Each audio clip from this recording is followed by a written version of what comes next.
friends, let's continue. In this lesson, I'll tell you everything about the tool for training with auto glass. In front of you, as you can see, I've laid out everything we use. And I'll try to tell you about each tool in more detail.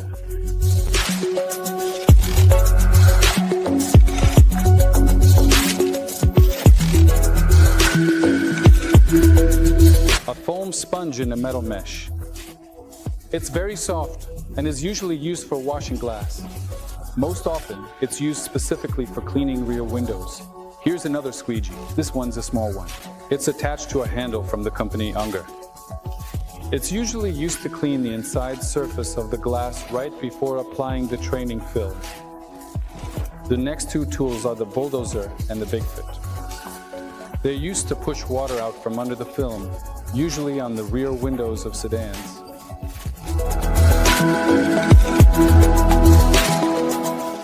This is an organic citrus-based solvent from the company Coke, Orange Power. These are also multifunctional tools. They're used to press the film from the inside, squeeze water out from under the film, smooth it out, and press down corners where, for example, a larger tool can't reach.